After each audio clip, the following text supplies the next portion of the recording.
See, I'm the type of person that I don't want to win, I must win. Vince Lombardi, who was the greatest coach of the 20th century, he said, winning isn't everything, but wanting to win is. I want to win.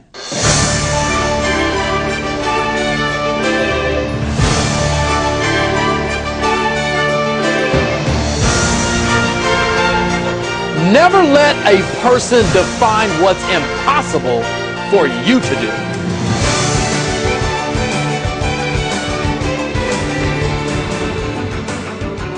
You can never let another person's experiences become your reality. Does that make sense? World-famous motivational speaker Les Brown says, and I quote, "Johnny's message will change your life. I guarantee it." Oh, you can't tell me it's not possible to win. Somebody's winning every day. Brian Flanagan, corporate trainer for Zig Ziglar Training, says, "Johnny's message has challenged us and inspired our audience." And if somebody's going to knock the ball out of the ballpark, why can't it be you? Andrew Cawthon, president and CEO of Heritage Capital Corporation, says, "In over 30 years, I've never seen anyone captivate an audience like Johnny." I just want you to take action. Avis Smith of American Airlines says, "Johnny's message has brought the life back to our team, even in the midst of adversity." They say that the first impression is the lasting impression. First impression is the lasting impression. When you see a person for the first time, the human mind will begin to formulate opinions. Studies show that over 100 opinions are formulated in just a few seconds just based on a first impression.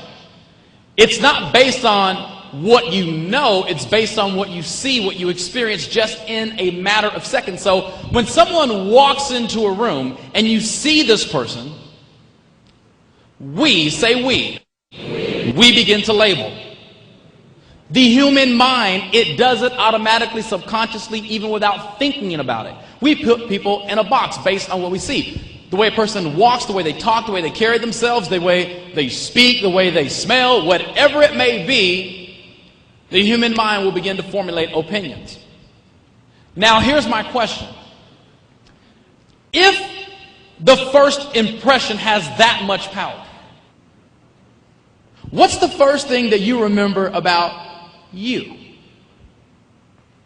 Would that not be your first impression of who you are, what you represent, where you're going, where you come from? The first impression. I'm going to share some personal things about my personal life, and you'll begin to see that there are a lot of things that I can't brag about. But I will tell you this, although I have a lot of mess in my life, my mess has now become my message. And what I do is more of an obligation to give back. To give back and show the world that regardless of your past, it does not have to dictate your future. And in doing that, I want to tell you a quick story. There was a very wealthy man, like John Garcia, some time ago, who decided that he wanted to do something to give back to the community. Say, give back. He decided that what he wanted to do was he wanted to throw a big party at his house, a mansion, acres of land, lake in the backyard, the whole 9 yards. He was going to throw a party for all the homeless people that lived in his community. Homeless people came from all over the place. And this party was going on. Everybody's having a good time. The live band is playing. Everybody is jolly. And here the very wealthy man comes out and he positions himself in the middle of the stage. He holds up his hand, the band stops playing, and he's about to make an announcement. These are the words that came out of his mouth. He said, "Whoever can swim across my lake of alligators," say true story. He said, "I will give them their weight in gold." So if you weigh 120 pounds, you're going to get 120 pounds of gold. Now, in the midst of him saying this, there was a splash. And everybody turned around to see what was going on, and there was this skinny dude This homeless guy, this poor guy, Dr. Phillips, was shaking it. I mean, he was giving it everything that he had. He was persevering. He was digging deeper than he's ever dug before in anything his entire life. But he knew if he stopped swimming, his very life would depend on it. He was in a sink or swim situation. He had to make it to the other side. Say other side. He was persevering. He was pushing, he was digging, he was fighting, and somehow, miraculously, he made it to the other side. Now everybody's in awe. This poor guy, when I say poor, I'm not just talking about poor because he had to swim across the lake of alligators. The dude was poor because he was broke. So he was poor. But he made it to the other side. He got up, he walked around, everybody's looking, everybody's going nuts. They're wondering, how did he do it? The very wealthy man is standing there with this look on his face like, sir, first of all, I was just kidding. He said, but if you could tell me how you mustered up all this energy, John, if you could tell me how you found this thing inside you that said, I want to live, and you tapped into that thing in such a way that it forced you, it caused you to make it to the other side. If you can tell me how you did that, if you can tell me the recipe of true success like what you just tapped into, I will give you double your weight in gold. And this very poor individual, dripping wet, weighs about $1.05, looks at the very wealthy man and says, sir, there's no need to bother. Just show me the person who pushed me in the water.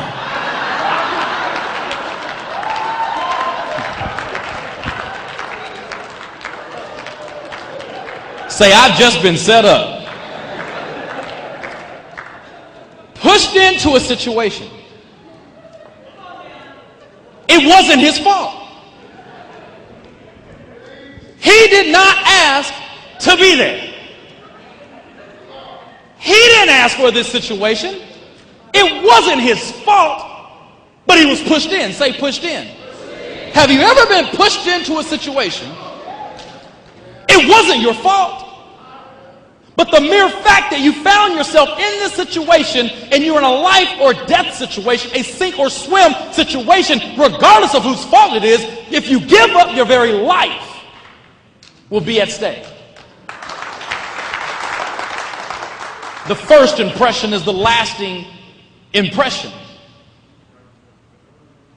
My first memory in life, the very first thing that I remember about me went something like this. Jean-Paul, I was maybe 3.5 years old. I walk up to a refrigerator door. I open this refrigerator door, and I look in and I see a gallon of milk. Someone said, no! You can't have any milk. So my first memory of life was being rejected. Feeling unworthy of a simple glass of milk. But the reality was, it wasn't my milk.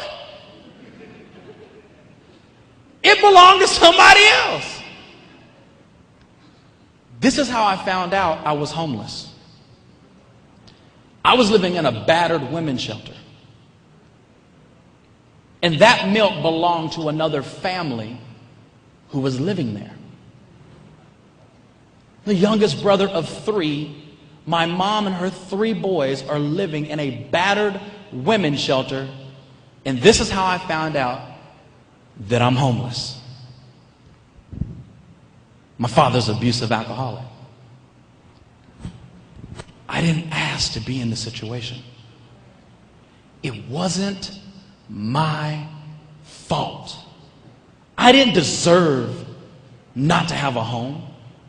I didn't ask to have an abusive father. I didn't ask for this. It's not my fault. What did I do? And most people find themselves in a situation, and instead of becoming the victor, we find ourselves being the victim.